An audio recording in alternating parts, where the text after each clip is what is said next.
Hello friends, welcome back to my channel cooking and travel world. দিনটি ছিল 1 জানুয়ারি 2025। বড়মশাইয়ের আবদার ছিল ওই দিনই কাঁচা লঙ্কা দিয়ে চিকেন রান্না করতে হবে। তো ওনার এই ছোট্ট আবদারটা রাখতে তাই আমি ঝটপট করে বানিয়ে ফেললাম কাঁচা লঙ্কা দেশি মুরগ মশলা। তো আর বেশি কথা না বলে চলুন রেসিপিটা শুরু করি। সবার প্রথমে চিকেনটাকে লেবু লবণ দিয়ে ভালো করে ম্যারিনেট করে নেব। আমি এখানে দেশি চিকেন নিয়েছি, আপনারা চাইলে এর জায়গায় ব্রয়লার মুরগিও নিতে পারেন। তারপর একটা মিক্সিং জারে ধনেপাতা, কাঁচা লঙ্কা, আদা রসুন, টক দইয়ের স্মুথ পেস্ট বানিয়ে নেব। এবার ওই চিকেনে অল্প কিছুটা পেস্ট দিয়ে দেব, বাকি পেস্টটা রান্নার জন্য রেখে দেব।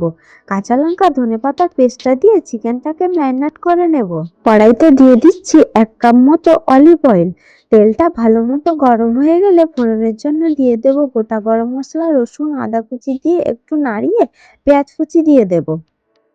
পেঁয়াজটা হালকা ভাজা ভাজা হয়ে আসলে কাঁচা টমেটো দিয়ে দেব। তারপর টমেটোটা হালকা ভাজা ভাজা হয়ে গেলে ম্যারিনেট করা চিকেনটা দিয়ে বেশ কিছুক্ষণ নাড়তে থাকবো। তারপর 5 মিনিটের জন্য চিকেনটাকে ঢাকা দিয়ে দেব।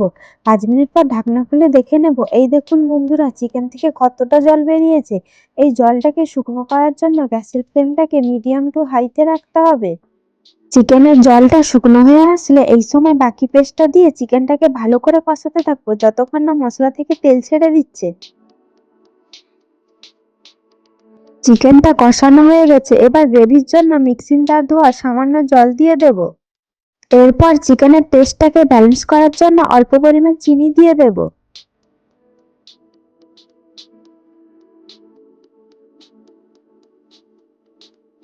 নামানোর আগে কয়েকটা চেরা কাঁচা লঙ্কা ছড়িয়ে গ্যাস অফ করে দিলে ব্যাস আমাদের কাঁচা লঙ্কা দেশি মুরগ মশলা রেডি। আজকের রেসিপিটি যদি আপনাদের ভালো লেগে থাকে তাহলে আমার চ্যানেলটিকে অবশ্যই সাবস্ক্রাইব করবেন এই রকম আরো মজাদার রেসিপি পাওয়ার জন্য। এই রেসিপিটি এতটাই টেস্টি হয়েছিল যে আপনারা না খেলে বুঝতেই পারবেন না, তাই আপনারা ঝটপট করে বাড়িতে বানান, না হলে পরে কিন্তু আফসোস করবেন।